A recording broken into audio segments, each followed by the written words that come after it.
Ketiak. Oke, assalamualaikum warahmatullahi wabarakatuh. Kembali lagi bersama saya di Kampung Kan Sofa.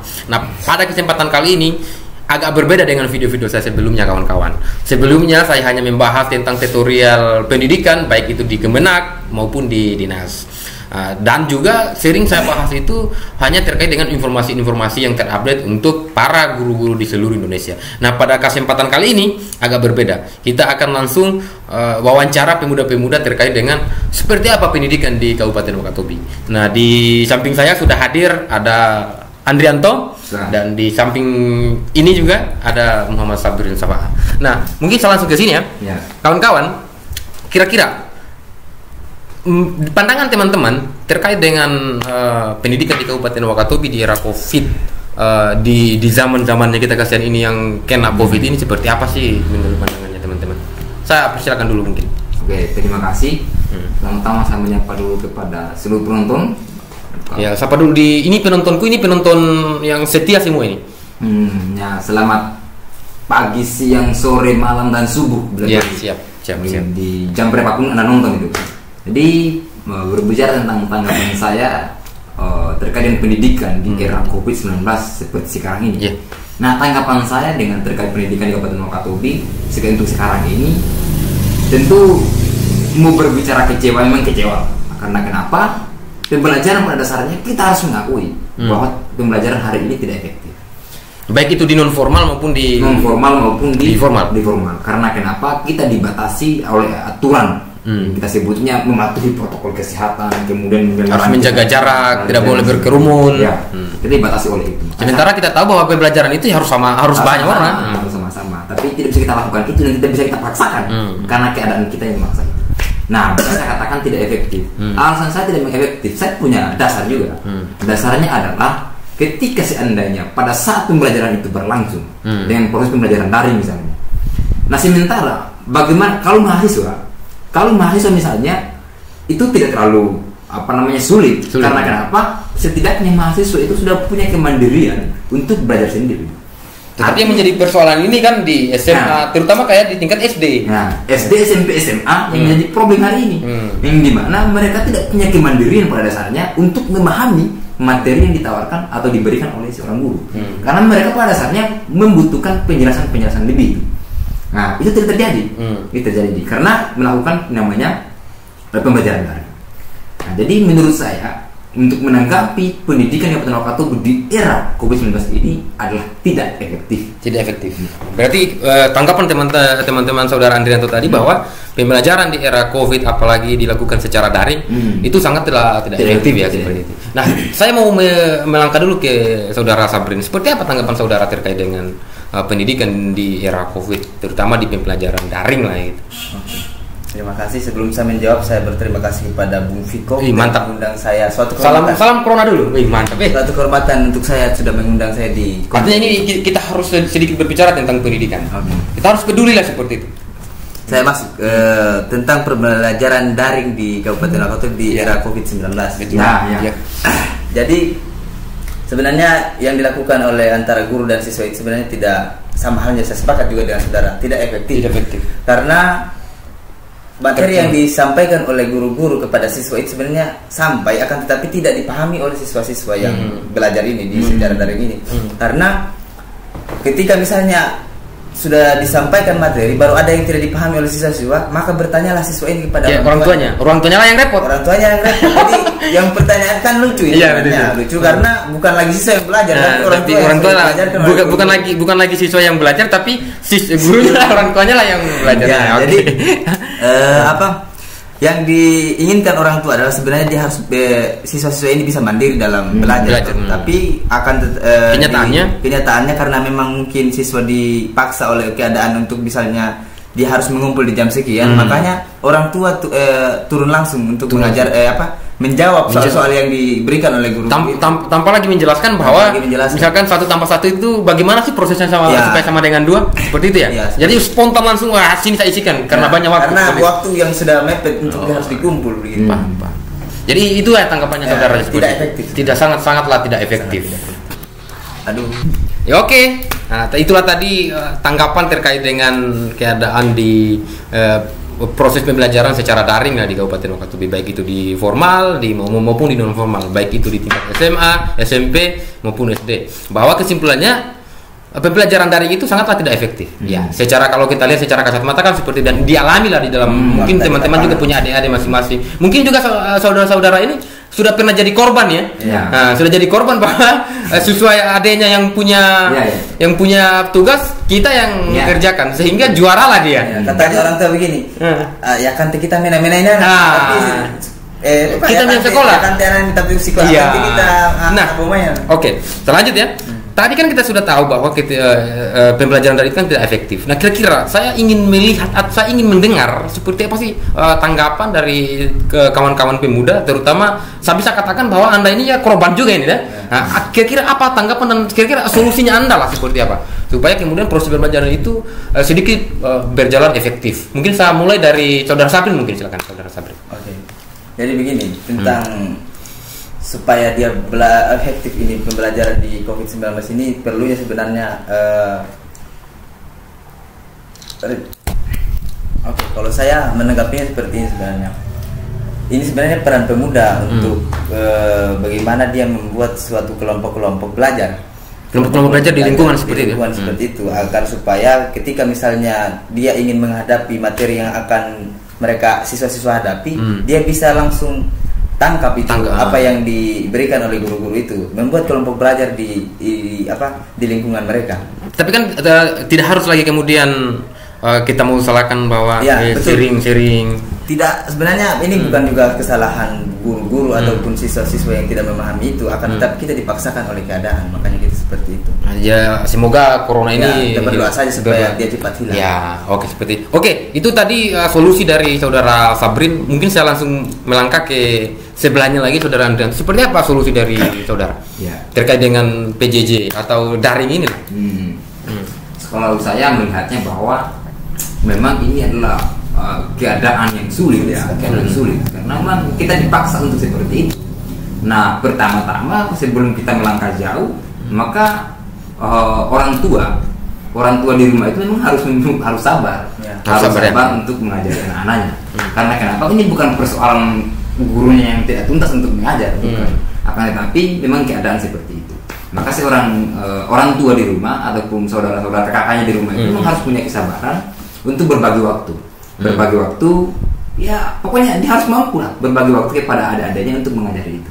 Nah, selain itu juga kemudian betul-betul kita sebagai pemuda, sebagai mahasiswa yang kemudian sudah pernah melalui tahapan-tahapan di bangku sekolah, tentu kan masih ada lah setidaknya membekas materi-materi di SMA itu atau SMP SD itu. Adapun misalnya yang sudah lupa-lupa kan bisa kita membuka kembali dan kita dengan cepat untuk memahami itu. Sudah cepat lah kita pahami. Makanya seperti dikatakan juga oleh Saudara Sabrin tadi, alangkah bagusnya setiap lingkungan kan punya mahasiswa, pasti ada mahasiswa atau pemuda lah katakan, ada pemuda yang paham tentang itu. Nah, pasti kan kita punya tetangganya kita ini kan pasti punya anak-anak yang masih berada di bangku sekolah. Maka seharusnya tidak usah kita berangkat jauh dulu bahwa kita harus membentuk pembelajaran dalam bentuk skala besar. Kita bentuk dulu dalam skala kecil di tetangganya kita, di lingkungannya kita saja dulu. Kumpulkan adik-adik. 1-2 orang enggak apa-apa. 1-2 orang sampai 5 sampai 6 orang. Nah, kumpulkan mereka. Kemudian bentuk kelompok belajar. Nah, ini juga kemudian kita tidak melanggar tentang aturan protokol kesehatan yang kemudian menjaga jarak dan sebagainya. Tetap kita patuhi itu. Akan tetapi tidak menjadi penghalang bagi kita dengan keluarnya aturan menjaga protokol kesehatan, menjaga jarak. Itu bukan sebuah alasan untuk kita memberhentikan pembelajaran. Tetap kita harus mencarikan solusi. Yang itu sangat penting. Dan itu sangat penting. Dan tetap kita harus berjalan. Kita katakan tadi bahwa kelompok belajar itu kita harus lakukan. Selain itu juga kemudian pemerintah daerah juga bukan hanya di COVID-19 ini. Kedepannya dan seharusnya dari dulu dilakukan bahwa betul-betul harus memperhatikan yang namanya organisasi yang ada di Kabupaten Wakatobi ini memang bergerak di bidang pendidikan. Saya potong ini. Anda ini kan sebagai sebagai pemuda lah seperti itu. Tadi Anda mengatakan bahwa solusinya itu bahwa pemuda itu sangatlah penting di tengah-tengah COVID ini. Nah, kira-kira teman-teman di sini sebagai pemuda apa yang sudah kalian lakukan juga seperti itu? Jangan hanya kemudian Anda mencoba, ini pemuda harus ini, pemuda harus ambil. Kira-kira apa yang sudah Anda lakukan? Dan saya bicara begitu saya bisa bertanggung jawab. Kenapa saya katakan pemuda dan mahasiswa harus melakukan itu? Ya kan? Pertama, pemuda itu adalah gudangnya kreativitas. Yang tidak dipikirkan oleh pemerintah daerah, yang tidak dipikirkan oleh orang-orang tua, itu bisa dipikirkan oleh mahasiswa, oleh pemuda. Nah, begitu cakrawala berpikirnya pemuda itu betul-betul dia betul kuat, ya kan? Makanya saya katakan pemuda. Apa yang kemudian kami sebagai pemuda tidak melakukan itu? Kami melakukan itu, terbukti. Kami membuatnya yang namanya organisasi. Organisasi apa itu yang? Kita sebutnya komunitas minat baca. Komica atau yang sekarang ini menjadi problem lagi di mereka. Ada teman-teman sebagian mengatakan bahwa kami bukan organisasi karena kami komunitas minat baca Wakatobi. Hanya berpatokan kepada sebuah nama, itu yang bentuk ketidakpahaman. Tapi fokusnya kalian ini organisasi ini apa? Jadi tujuan kita mendirikan komunitas minat baca itu adalah memerangi buta aksara. Memerangi buta aksara. Karena saya katakan tadi bahwa pemerintah daerah harus kemudian memperhatikan pendidikan non formal. Nah, tujuan kita kan adalah meningkatkan sumber daya manusia, ya kan? Meningkatkan kualitas kualitas sumber daya manusia di tentang ilmu pengetahuan. Makanya sebenarnya kalau kita mau betul-betul objektif menilai ini adalah ini pemuda-pemuda ini yang kemudian berorganisasi ini kita harus dukung, pemerintah daerah harus dukung. Dan itulah bagian dari regenerasi ya. Kemudian begini, kenapa kemudian harus kepada pemuda? Kenapa harus kepada pemuda? Karena rentan usia. Rentan usia itu adik-adik itu lebih dekat kepada kami. Yang dimana mungkin gaya belajarnya orang tua dulu itu dengan yang sekarang itu berbeda jauh. Artinya pikirannya mereka belum terupdate lah seperti itu. Belum terupdate. Belum diamandemen. Ibaratnya kalau undang-undang belum diamandemen. Yang memiliki setidaknya kesamaan adalah kami sebagai pemuda hari ini yang kemudian betul-betul memahami gaya belajarnya siswa hari ini. Kan Anda juga merasakan itu. Saya juga masih merasakan dan sama seperti mahasiswa. Makanya pemerintah sebenarnya harus betul-betul memperhatikan pemuda. Karena kenapa? Mereka sebenarnya punya batasan untuk memahami apa yang disukai oleh anak-anak sekarang ini. Berarti memang di era COVID ini sebenarnya kalau terkhusus untuk mahasiswa itu sudah bagus sebenarnya ya. Artinya ketika misalkan dilakukan baik itu daring, e-learning maupun tetap muka tetap bisa ya kalau sebenarnya seorang mahasiswa.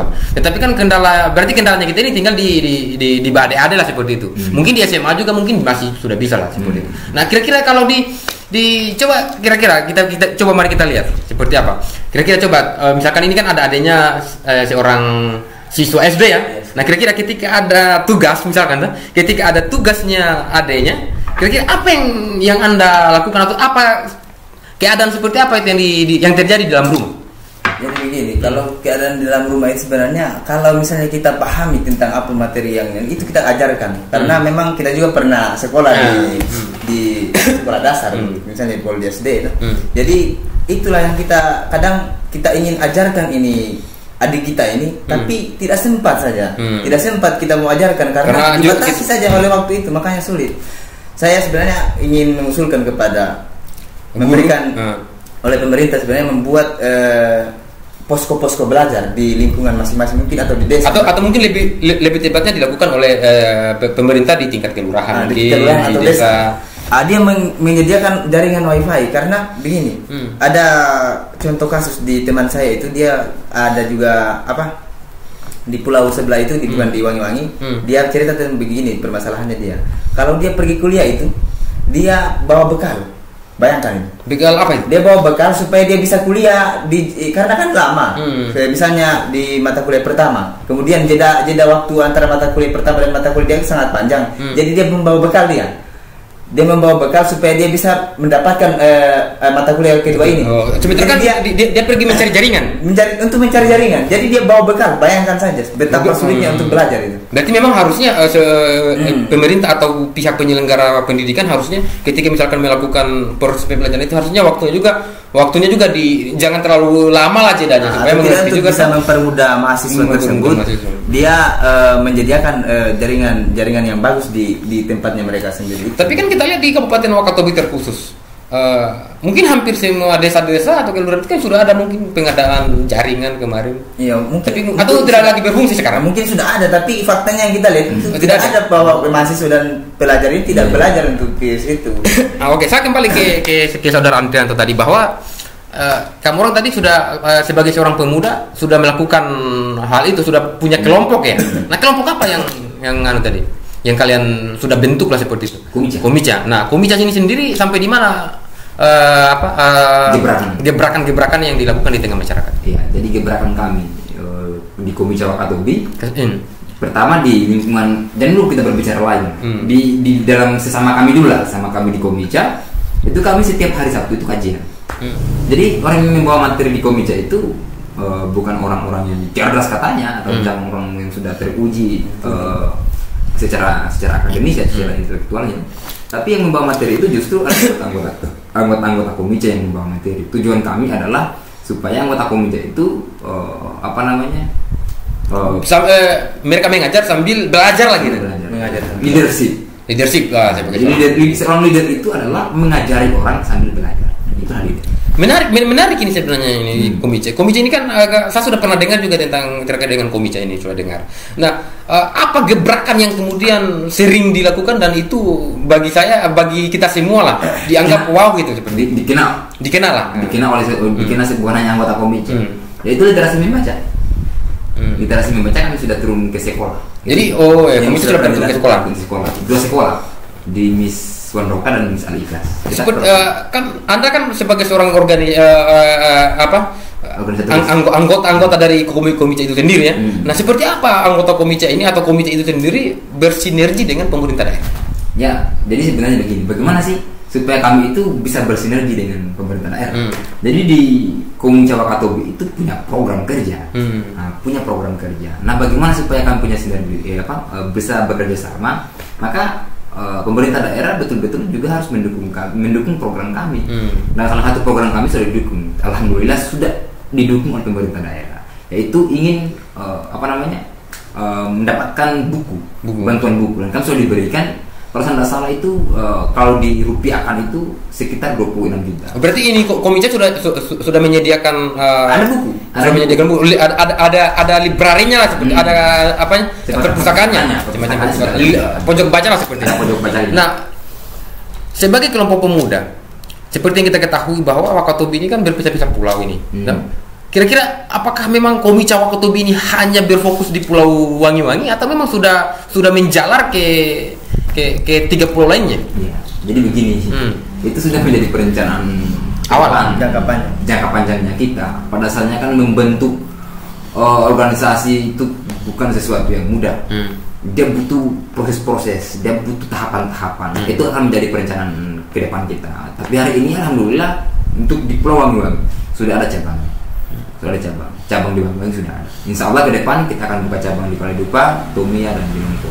Nah, semua itu adalah tujuannya adalah memerangi buta aksara. Jadi kalau seandainya semua pulau dan setiap kecamatan sudah ada anggota Komica misalnya, itu sudah bisa kita jalankan visi besar kita, yaitu adalah menuntaskan buta aksara atau memerangi buta aksara, agar supaya anggota Komica ini bertugas untuk kemudian merangkul adik-adik. Mengajar, belum lancar membaca diajarin membaca. Kemudian kalau orang yang kemudian sudah punya wawasan setidaknya, tapi tidak mampu kemudian untuk menjelaskan apa yang, kan begitu. Kebanyakan kita adalah memiliki wawasan yang tinggi, tapi tidak mampu untuk menyampaikan apa yang kita pahami. Nah, caranya adalah kita harus memberikan mereka kesempatan. Siapa mereka wadah? Siapa mereka tempat? Panggung. Siapa mereka panggung? Kami membuat juga itu. Menyiapkan panggung agar supaya mereka berekspresi. Bawakan, kami sudah bawa materi, silakan sudah baca buku ya, sudah buku apa yang kamu baca, buku ini misalnya, silakan presentasi, kita kulis sama-sama. Jadi ada pelatihan khususnya lagi dia, bukan hanya sebatas dia baca materi punya referensi berhenti di situ, tidak. Implementasikan itu dengan cara presentasi. Oke, paham sampai di situ saya. Berarti sangat luar biasa berarti ini perjalanannya Komica. Nah, dari tadi pemaparan kawan-kawan, berarti bisa kita dapat lah masalah di proses pembelajaran daring ini. Bahkan dengan tadi sudah ada solusi bahwa seperti yang kita ketahui bahwa keterbatasan waktu dari orang tua, berarti memang kalau sudah keterbatasan waktu berarti kesabaran lah yang jadi solusi yang menjadi kesabaran. Pak, solusinya itu adalah kesabaran. Berarti kalau yang itu ya. Nah, yang kedua bahwa keterbatasan akses jaringan ya. Sehingga mungkin sarannya ketika misalkan seorang guru, apabila Anda menonton video ini dan Anda adalah seorang guru, maka ketika melakukan jadwal pembelajaran itu jangan terlalu jedanya itu terlalu panjang. Ya, jangan terlalu panjang supaya bisa ini ya. Nah, kemudian begini, Bang. Kalau misalnya berbicara tentang pemerintah dan pemuda, sebenarnya pemerintah sudah amat sangat gampang dengan pemuda, karena pemuda itu dia tidak mengharapkan gaji itu, hanya meminta saja dukungan saja, dukungan saja. Kita tidak mengharapkan gaji, hanya dukungan saja, dan itu akan berjalan dengan baik. Walaupun tanpa kita minta gaji itu, karena memang kita pemuda itu dia kerja ikhlas. Ada motonya komite itu, bekerja bukan karena diupah. Ini juga anggota komite ya? Ya, bekerja bukan karena diupah, bertindak bukan gimana? Bertindak bukan karena perintah, bekerja bukan karena apa itu mau. Nah, jadi begini sebenarnya. Kenapa seperti saya pendapat tadi dengan Muhammad Sabri bahwa memang pemerintah daerah ini sebenarnya sudah tidak punya alasan lagi, tidak ada alasan. Artinya pemuda sudah kreatif lah seperti itu. Jadi berbicara pemuda itu berbicara tentang budaya kreativitas. Jadi apa yang tidak terpikirkan oleh apa namanya orang tua itu terpikirkan oleh mahasiswa atau pemuda lah. Karena kenapa? Orang tua kan sudah kan kembali ke kampung bekerja, fokus di pekerjaan. Nah, kita hari ini pemuda itu merajalela di mana-mana, merantau di mana-mana. Jadi apa yang kita lihat di kota itu kita bawa ke daerah, Seperti yang dikatakan tadi, kami tidak butuhkan gaji, kami hanya membutuhkan dukungan. Contoh, kita membuat misalnya literasi membaca di Marina misalnya, ya dukung kami, fasilitasi kami, turunkan mobil perpustakaan daerah, ya kan? Atau misalnya berikan kami misalkan sauna untuk kemudian kita bisa mengekspresi. Mungkin kita adakan musikalisasi puisi yang dimana itu teman-teman siswa bisa bangun literasi misalkan. Banyak kegiatan bagus. Hanya itu. Apa yang kemudian kita meminta? Kalau misalnya kamu kegiatan kasih kami uang sekian untuk harga, tidak ada itu. Kami hanya ingin didukung. Karena kenapa? Kami menyadari diri, sadar diri bahwa kami masih pada tahapan untuk berproses, Artinya untuk menemukan jati diri lah sebenarnya. Jati diri. Hanya itu kalau kami. Itu yang kita dapatkan saja. Jadi itulah tadi pembahasan terkait dengan pendidikan di Kabupaten Wakatobi pada era COVID ya. Memang COVID ini agak repot ya kawan-kawan. Repot. Nah, repot sekali ya, sangat merepotkan. Keadaan yang sulit. Kita salaman dulu kalau begitu. Ini salam apa namanya? Corona. Salam corona katanya. Ini lagi viral di Kabupaten Wakatobi. Nah, jadi diskusi kita pada kesempatan kali ini bisa kita ambil kesimpulan bahwa proses pembelajaran di Kabupaten Wakatobi itu belum begitu efektif. Nah, belum begitu. Pembelajaran daring itu belum begitu efektif. Nah, solusinya seperti apa ya? Nah, di sini HP muda yang kemudian di sini HP muda Kabupaten Wakatobi, dimanapun Anda berada, di lorong manapun Anda berada, buatlah semacam kelompok-kelompok belajar. Nah, harus punya inisiatif. Panggil adik-adik yang ada di lingkungannya, adik-adik baik itu SMA maupun SMP maupun SD, untuk kemudian kita belajar sama-sama lah, mengajari. Kemudian juga bisa mungkin teman-teman juga bisa bergabung dengan komunitasnya kawan-kawan ini, ada komunitas minat baca Wakatobi. Nah, terkhusus untuk juga pemerintah sebagai dalam hal ini adalah kelurahan dan desa sebagai perpanjangan pemerintah daerah, perbaiki wifi-nya, fungsikanlah itu wifi-nya, kalau sudah ada fungsikan, kalau belum ada diadakan, karena potensi seperti yang kita ketahui bersama bahwa potensi virus corona ini agak rentan turun ya, agak kurang untuk turun, karena soalnya kita lihat ini meningkat saja. Semoga dengan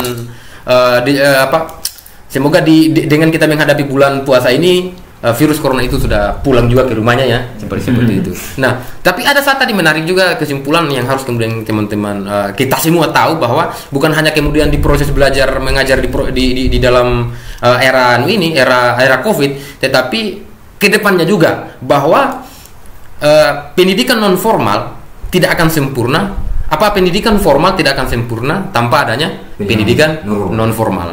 Oke ya, kawan-kawan. Nah, itulah kesimpulan pada diskusi kita pada kesempatan kali ini. Kawan-kawan, saya harapkan jangan lupa di-subscribe, di-like dan di-share ke semua kawan-kawan supaya tahu seperti apa pandangannya pemuda terkait dengan pembelajaran daring di Kabupaten Wakatobi. Sekian, wassalamualaikum warahmatullahi wabarakatuh. Dadah dulu dan mantap.